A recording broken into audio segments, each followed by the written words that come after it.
दोस्तों नमस्कार। कुछ दिन पहले मीणा जी हैं, एक स्कूल लेक्चर लगे, उनका मेरे पास में फ़ोन आया और उन्होंने कहा सर मैं 2 बार आरएस मेंस दे चुका हूँ, मुख्य परीक्षा में मेरे नंबर नहीं आते, क्या कारण है?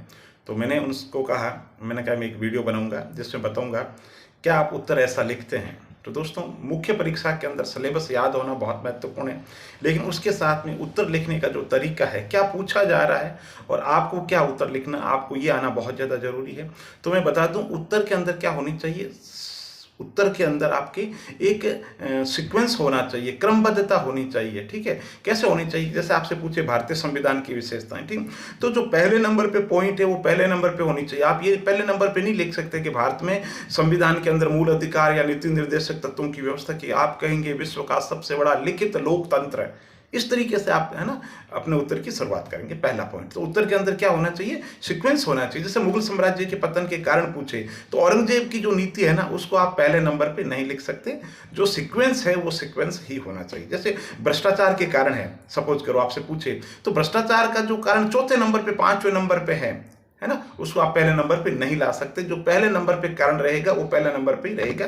तो कोई भी सवाल हो उसका उत्तर देते समय ध्यान रखें कि आपने जो किताबों में पढ़ा है पहले नंबर पे पॉइंट है उसको पहले नंबर पे ही लिखने की कोशिश करें, पहली बात। दूसरी बात, जो आपका उत्तर है उसमें संक्षिप्तता का गुण है कि नहीं है। ठीक है, संक्षिप्तता का कैसे गुण कि आप टू द पॉइंट अपनी बात कह पाते हैं या नहीं कह पाते हैं, क्योंकि 2 लाइनें होती है या 5 लाइनें होती है, मुश्किल से 8 लाइनें होती है, उसमें आप अपनी बात कैसे कह पाते हो। जैसे एक छोटा सा सब क्वेश्चन है कि भारत में कृषि उद्योग दशा और दिशा, अब कितना बड़ा टॉपिक है, इसको आप एक पेज के अंदर लिखना हो तो कितना मुश्किल हो जाएगा। तो उत्तर फ्रेमिंग में हमेशा कहता हूं ये उत्तर घर में होनी चाहिए। टॉपिक फिक्स है मुख्य परीक्षा के लिए तो घर से होना चाहिए। कृषि के लिए प्रैक्टिस की, किसी चेक करवाया कि साहब मैंने क्या है, तो वो कहेगा साहब देखो कृषि के अंदर जो पहले का अतीत से लेकर के वर्तमान स्थिति से लेकर फ्यूचर के लेकर आपने लिख दिया, अच्छा लिखा, ये पॉइंट है जिसमें सुधार करो, ये कि ये पॉइंट आपके उद्योग के अंदर आ जाएंगे। तो घर पे जो लिखेगा, जितना ज्यादा लिख लिख करके प्रैक्टिस करेगा।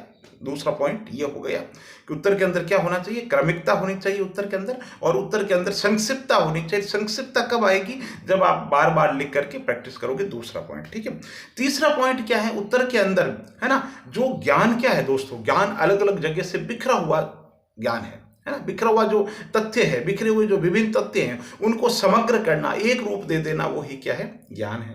अब जैसे कि कैसे, जैसे आपसे मुख्य परीक्षा में सवाल पूछा गया कुर्जा, है ना, अब कुर्जा आप लिख देते हैं पक्षी हैं, लोकगीत है, ये ठीक है, लेकिन आप साथ में ये लिखते हैं कि कुर्जा जो आरटीडीसी की एक होटल भी है, तो टीचर को लगेगा कुर्जा एक साहित्य पत्रिका भी है ना, एक इस नाम से साहित्य पत्रिका भी निकलती है, तो टीचर को लगेगा भाई कुर्जा, मैंने तो पूछा ही नहीं, लोकगीत अगर लिखे तो लोकगीत के बारे में टीचर ने सिर्फ इतना लिखा है कुर्जा, तो आपके पास में आयाम है उत्तर देने के लिए। इसी तरीके से सपोज करो आपसे कोई संस्था पूछे कि संस्था कहाँ से, जैसे राजस्थान भाषा साहित्य अकादमी हो गई, राजस्थान संस्कृत अकादमी हो गई, उर्दू अकादमी हो गई, सिंधी अकादमी हो गई, तो आपके अंदर क्या होना चाहिए, पहले पॉइंट तो कहाँ पर है, दूसरा पॉइंट किस साल के अंदर स्थापित की गई, तीसरा इसका कार्य क्या है, और इसके अलावा ये कोई मैगजीन का प्रकाशन करती है तो कोष्टक में मैगजीन लिख सकते हैं, इसके कार्य लिख सकते हैं, और वर्तमान में अध्यक्ष है ये लिख सकते हैं। तो उत्तर के अंदर संक्षिप्तता भी हो गई, उत्तर में समसामयिकता भी हो गई, ठीक है। तो सारी के सारी उत्तर क्या होता है, उत्तर अलग अलग जगह से जो बिखरा ज्ञान है ना, अलग अलग जगह ईंटें बिखरी है और उनसे आपको मकान बनाना है। बात यह है कि मुख्य परीक्षा के अंदर, तनाव के अंदर वो चीजें आपको याद आती है कि नहीं आती है। हम परीक्षा भवन से बाहर निकलते हैं और उस समय लगता है यार ये भी छूट गया, इस एंगल से नहीं लिखा, इस एंगल से नहीं लिखा। तो इसका कारण है घर पे प्रैक्टिस करोगे, टॉपिक बहुत ही निश्चित है। जैसे कि गीता है, ठीक है, अब आपके तो गीता बहुत बड़ी, तो आपको कोई गीता मुख्य परीक्षा के लिए किताब थोड़ी पढ़नी है, उसके लिए तो 4 कीवर्ड है। गीता का निष्काम कर्म योग क्या है, गीता का स्वधर्म क्या है, ठीक है, ये 2 टॉपिक है। तो ये टॉपिक आपको पढ़ने, इसको बहुत मतलब मुख्य परीक्षा के लिए क्या करो, मैं कहता हूं आप जो टॉपिक है ना उसका मर्म समझ लो, और उसके जो कीवर्ड है ना, वो टीचर चाहे कुछ भी पूछे आपके पास में वो कीवर्ड होने चाहिए जो आपको लिखने ही है।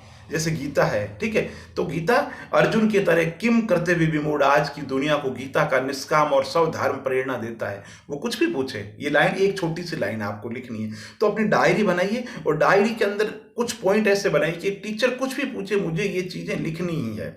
जैसे सपोज करो पॉलिटिकल साइंस है, पॉलिटिकल साइंस में एक टॉपिक है भारतीय राजनीति के अंदर मतदान व्यवहार, है ना।